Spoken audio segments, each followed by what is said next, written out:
Hello, ഇന്നത്തേതൊരു useful ആയിട്ടുള്ള stitching video ആണ് കേട്ടോ. ഇത് ഞാൻ ഒരു ചുരിദാർ തയ്ച്ചതിൻ്റെ ബാക്കി തുണിയാണ്. അപ്പോൾ എന്തെങ്കിലും ആവശ്യം വരുമ്പോൾ എടുക്കാമെന്ന് വിചാരിച്ചിട്ട് മാറ്റി വെച്ചിരുന്നതാണ്. എന്തായാലും ഈ തുണി കിട്ടിയതില്ലേ, അപ്പോൾ പിന്നെ ഇത് വെച്ചിട്ട് നമുക്ക് ആവശ്യമുള്ളൊരു സംഭവം തയ്ച്ചെടുക്കാം. എന്താണെന്ന് ഞാൻ കാണിച്ചു തരാം കേട്ടോ. അതിന് മുന്നേ ഇതിൻ്റെ ആവശ്യമില്ലാത്ത പീസെല്ലാം വെട്ടി മാറ്റിയിട്ട് എടുത്തേക്കാം. ആ വെട്ടി മാറ്റുന്ന പീസ് കളയുന്നില്ല കേട്ടോ, കാരണം എനിക്കിതിൻ്റെ ലെങ്ത്തും കാര്യങ്ങളും തികയില്ല, കാരണം ചെറിയൊരു വെട്ട് പീസാണല്ലോ. വെട്ടി മാറ്റിയ തുണികളൊക്കെ ഇങ്ങനെ ഒന്ന് ജോയിൻ ചെയ്തെടുത്തിട്ടുണ്ട് കേട്ടോ. സംഭവം എന്താണെന്ന് വെച്ച് കഴിഞ്ഞാൽ, ഇത് വെച്ചിട്ട് ഉടുപ്പിൻ്റെ അടിയിൽ ഇടാൻ പറ്റിയൊരു പലാസോ പാൻ്റാണ് തയ്ക്കുന്നത്. അപ്പോൾ അതിൻ്റെ കട്ടിങ്ങും സ്റ്റിച്ചിങ്ങുമാണ് ഈ ഒരു വീഡിയോ. അതിന് വേണ്ടിയിട്ട് മെഷർമെൻറ്റ്സ് മാർക്ക് ചെയ്യാൻ ഈ ഒരു തുണീനെ 4ആയിട്ട് ഫോൾഡ് ചെയ്തിട്ട് ആ ഒരു ഫോൾഡിങ് വരാത്ത സൈഡിലാണ് നമ്മൾക്ക് കട്ട് ചെയ്ത് മാറ്റണ്ടേ. അപ്പം അതനുസരിച്ച് മെഷർമെൻറ്റ്സ് മാർക്ക് ചെയ്യണേ. ഞാൻ ഇതിൽ മാർക്ക് ചെയ്യുന്ന മെഷർമെൻറ്റ്സ് പറയുന്നില്ല വീഡിയോയിൽ, കാരണം ഇത് തികയില്ലാത്തൊരു തുണിയിൽ അഡ്ജസ്റ്റ് ചെയ്തിട്ടുള്ളൊരു സ്റ്റിച്ചിങ് ആണ്.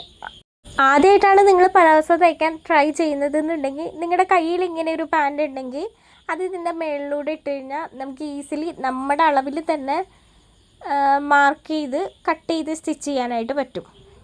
ഞാൻ എനിക്ക് പറ്റുന്ന രീതിയിൽ മാർക്ക് ചെയ്തിട്ട് ആവശ്യമില്ലാത്ത പീസസ് കട്ട് ചെയ്ത് മാറ്റുകയാണ് കേട്ടോ.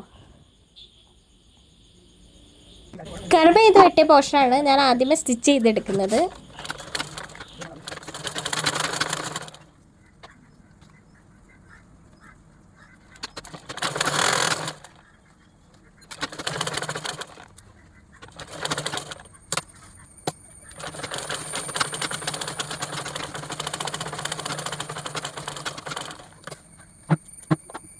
ഈ തയ്ക്കുന്ന വീഡിയോ കണ്ടപ്പോഴാണ് ഞാനൊരു കാര്യം ഓർത്തത്. ഞാൻ സ്റ്റിച്ചിങ്ങും കാര്യങ്ങളൊക്കെ തന്നെ പഠിച്ചതാണ്. വീട്ടിൽ തയ്യൽ മെഷീൻ ഉള്ളതുകൊണ്ട് അങ്ങനെ തന്നെ തയ്ച്ച് പഠിച്ചതാണ്. അപ്പോൾ എനിക്ക് വേണ്ടി തന്നെ ഒരു പട്ടുപാവാട തയ്ച്ചപ്പോൾ അതിൻ്റെ ഈ നെറിവ് തയ്ക്കുന്ന സമയത്ത് ഞാൻ ഈ അടിക്കുന്ന കൂട്ടത്തിൽ എൻ്റെ കയ്യിലെ ചൂണ്ട് വിരലും കൂടെ ആ ഒരു സൂചിയിൽ കയറിപ്പോയി. അപ്പോൾ നഖം തുളച്ച് സൂചി അപ്പുറത്ത് വന്നു. ഇത് സംഭവം പേടിച്ചിട്ടാണ് ഊരാൻ പറ്റുമോ. എൻ്റെ ഭാഗ്യത്തിന് ആ സമയത്ത് വീട്ടിൽ അച്ഛനുണ്ടായിരുന്നു. പിന്നെ അച്ഛൻ എങ്ങനെയോ നഖത്തിന്ന് ആ ഒരു സൂചി ഊരിയെടുത്തു. എന്നിട്ട് പിന്നെ ബാക്കി ആ പട്ടുപാവാട അമ്മയാണ് കേട്ടോ തയ്ച്ചു തന്നത്. അപ്പോൾ ഇത് ആ പലാസോ പാൻറ്റിൻ്റെ സ്റ്റിച്ചിങ് ഏതാണ്ട് തയ്ച്ച് കഴിയാറായിട്ടുണ്ട്.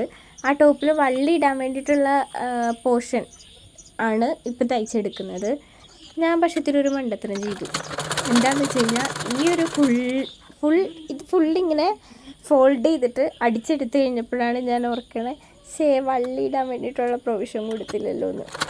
പിന്നെ വീണ്ടും ചെറുതായിട്ട് അഴിച്ചിട്ട് അങ്ങനെ ആ വള്ളിയും കൂടെ കയറ്റി വിട്ടു. അതെല്ലാ തവണ എനിക്ക് എന്തെങ്കിലുമൊക്കെ അബദ്ധം പറ്റാറുണ്ട്. പക്ഷേ എന്നാലും ഞാൻ പിന്നെയും തയ്ക്കും കേട്ടോ. അതായത് ഞാനായിട്ട് തയ്ച്ച് എന്തെങ്കിലും ഒരു സംഭവം ഇടുമ്പോൾ അത് എത്ര വില കൊടുത്ത് വാങ്ങി ഇടുന്ന ഡ്രസ്സിനേക്കാളും എനിക്ക് എന്തൊക്കെയോ ഒരു എക്സ്ട്രാ ഒരു സന്തോഷമാണ്. അങ്ങനെ പറഞ്ഞാൽ മനസ്സിലാവുമോ എന്ന് എനിക്കറിയില്ല. പിന്നെ ഇതിങ്ങനെ പലാസ ആയിട്ട് തയ്ച്ചത് തന്നെ നിഴലടിക്കാതിരിക്കാൻ വേണ്ടിയിട്ടാണ് കേട്ടോ. പലാസ ആകുമ്പോൾ അത്യാവശ്യം വീതിയും കാര്യങ്ങളൊക്കെ ഉണ്ടാവും, അതുകൊണ്ട് തന്നെ നിഴലടിക്കുമില്ല. പിന്നെ എന്നെ സംബന്ധിച്ചിടത്തോളം ഏതുടുപ്പിട്ടാലും എനിക്കതിൻ്റെ ഇടയിൽ പാൻറ്റിട്ടാൽ ഒരു കംഫേർട്ട് കിട്ടുള്ളൂ. അതുകൊണ്ടാണ് ഞാൻ ഇങ്ങനെ ചെയ്തെടുക്കുന്നതും. എന്നാൽ പിന്നെ എന്നെ ഈ ഒരു ഐഡിയ നിങ്ങളിൽ ആർക്കെങ്കിലും യൂസ്ഫുൾ ആവുകയാണെങ്കിൽ ആയിക്കോട്ടെ എന്ന് വിചാരിച്ചിട്ടാണ് വീഡിയോ എടുത്ത് പോസ്റ്റ് ചെയ്യുന്നത്. സ്റ്റിച്ചിങ് കാര്യങ്ങളും കഴിഞ്ഞിട്ടുണ്ട്. അപ്പോൾ ഞാൻ ഫൈനൽ ലുക്ക് കാണിച്ചു തരാം. പിന്നെ ആ വീഡിയോ ഇഷ്ടമാവുകയാണെങ്കിൽ നിങ്ങളൊന്ന് സപ്പോർട്ട് ചെയ്യണേ.